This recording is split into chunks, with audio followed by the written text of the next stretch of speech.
Vendredi 27 janvier 2023, vous suivez la revue de presse Éduc-Info, le numéro 2 de l'année 2023. Bonjour à tous, à la une de l'actualité. Célébration de la 5e journée internationale de l'éducation, la ministre Mariatou Koné rappelle les efforts du gouvernement ivoirien. Cérémonie de présentation de vœux au ministre Nguessan Kofi, ministre de l'enseignement technique, de la formation professionnelle et de l'apprentissage. La cérémonie s'est tenue le lundi 23 janvier 2023 au foyer du lycée technique de Cocody. Et puis au Bénin, l'examen au baccalauréat session 2022-2023. Les inscriptions seront clôturées ce vendredi 27 janvier 2023. Voilà pour les grandes articulations. Bienvenue et restez à l'écoute. Investir dans l'humain, faire de l'éducation une priorité, tel est le thème de la 5e journée internationale de l'éducation célébrée le 24 janvier 2023.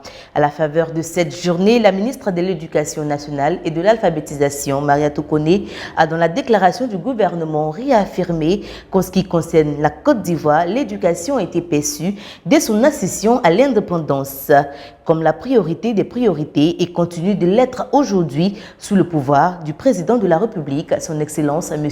Alassane Ouattara. Cette année, la Côte d'Ivoire investit une grande partie de son budget national dans l'éducation de ses fils et filles. Toujours dans la même veine, la directrice générale de l'UNESCO, Madame Audrey Azoulay, a à l'occasion de la journée internationale de l'éducation adressé un message. Toute personne a droit à l'éducation plus que jamais. En ce 24 janvier 2023, l'UNESCO voudrait rappeler toute la valeur, toute l'importance de ces quelques mots de l'article 26 de la Déclaration universelle des droits de l'homme. Désormais, il s'agit de traduire des engagements en actes et l'UNESCO continuera de coordonner les efforts de la communauté internationale pour assurer une éducation de qualité pour toutes et tous. En cette journée, l'UNESCO appelle donc à défendre partout et toujours ce droit universel et fondamental.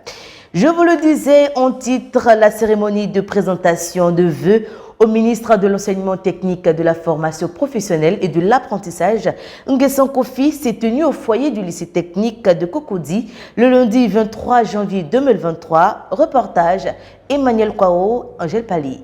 Lundi 23 janvier 2023, au foyer du lycée technique de Cocody, la cérémonie de présentation de vœux au ministre de l'enseignement technique et de la formation professionnelle et de l'apprentissage, Nguessan Kofi, s'est tenue. Il était question pour ses collaborateurs d'adresser leurs souhaits et leur reconnaissance à leurs leaders afin de mieux débuter ce nouvel an 2023. Les collaborateurs ont saisi cette occasion pour offrir des œuvres d'art en tant que présent au ministre. Ils lui ont exprimé leurs vœux les meilleurs en ce début d'année de 2023. Le ministre de l'enseignement technique et de la formation professionnelle et de l'apprentissage, Nguessan Kofi, a exhorté ses collaborateurs à intensifier les formations pour freiner la croissance du taux de chômage en Côte d'Ivoire. Notre objectif est de faire désormais de l'enseignement technique et de la formation professionnelle le socle du développement de notre pays.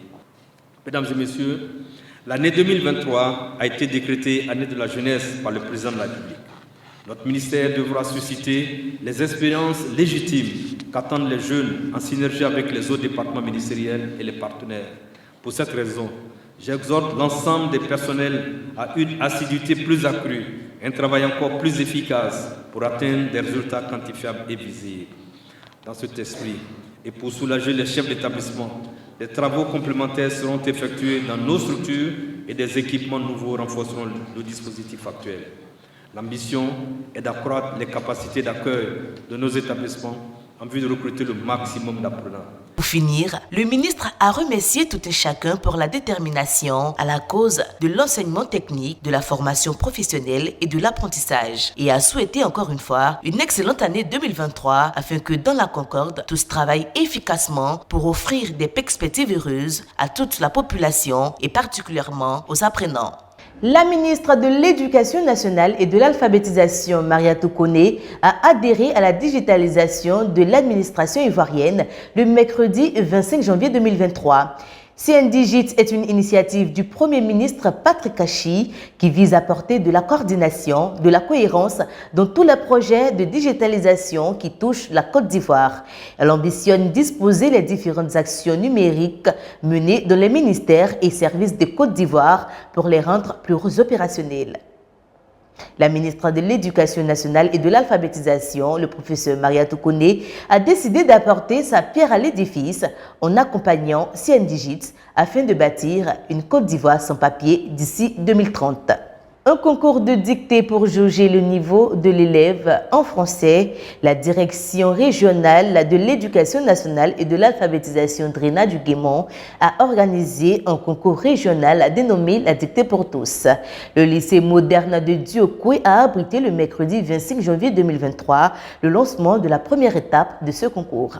Ce concours s'inscrit dans le cadre de la redynamisation du maniement de la langue française en milieu scolaire pour laquelle le ministère de l'Éducation nationale et de l'alphabétisation a réinstauré la dictée comme la discipline d'enseignement au cours de l'année scolaire 2021-2022. La carte CMU sera obligatoire pour la rentrée universitaire 2023-2024. L'artiste chanteur Didier Billet l'a annoncé lors d'une conférence de presse qu'il a animée le mardi 24 janvier 2023 à l'université de Cocody. Grève à l'université Jean Lorignon Guédé de Daloa. Au cours d'une revendication des étudiants le lundi 16 janvier 2023, les grévistes se sont heurtés à la police GEMI qui a réussi à ramener le calme. Le vrai motif de la grève de ces étudiants, ils demandent à la présidente de l'université leur intégration au sein de l'université au même titre que leurs camarades étudiants.